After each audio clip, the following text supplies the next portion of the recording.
do Senhor, tudo bem?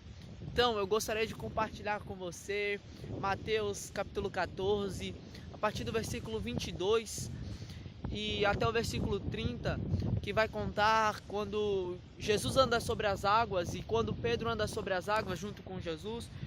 Perceba-se que no versículos antes do 28, versículo 26, se eu não me engano, Jesus está andando sobre as águas e os discípulos veem Jesus e ficam assustados e pensam que é alguma assombração e começam a temer, e Jesus logo responde: não temas, porque sou eu. E no versículo 28, Pedro, num ato de fé, num ato de coragem, ele diz: Senhor, se és tu mesmo, permita-me andar sobre as águas contigo. E o Senhor permite, Pedro vem andando sobre as águas.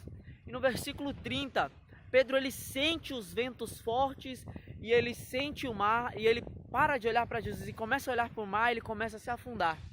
E ele pede para o Senhor socorrer, e o Senhor socorre. O que eu quero falar com você através dessa passagem?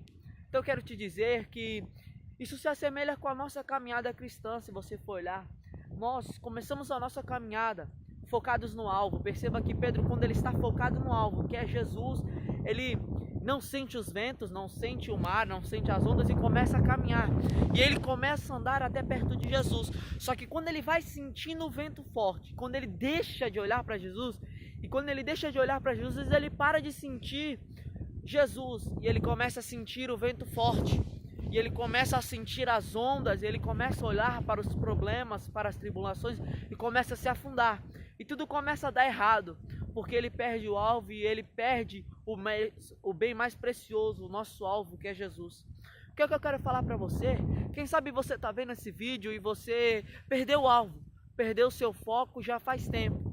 Só que perceba que Pedro, logo depois que ele começa a se afundar, ele pede socorro para Jesus.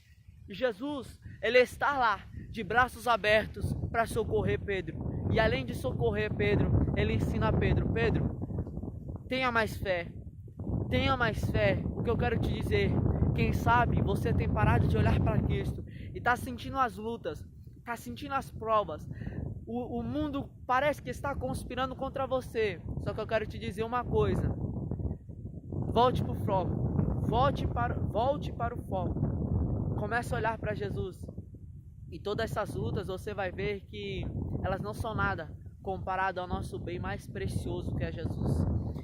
Lá em Apocalipse 3:11 vai dizer: eis que venho sem demora, guarda o que tens, para que ninguém tome a tua coroa. O que eu quero te dizer com base nessa parábola: ei, não perca o alvo, guarda o que tu tem de mais precioso, que é a presença de Deus, porque Jesus ele está voltando, e muito em breve seremos arrebatados e estaremos com Cristo. Então volte enquanto dá tempo. Se você está dentro da casa do Pai, mas não sente a presença do Pai, perdeu o alvo, perdeu o foco, eu quero te dizer que Jesus, ele ainda tem o melhor para você, e ele está de braços abertos te esperando. Jesus te ama, e vamos voltar para o foco. Deus abençoe e um abraço.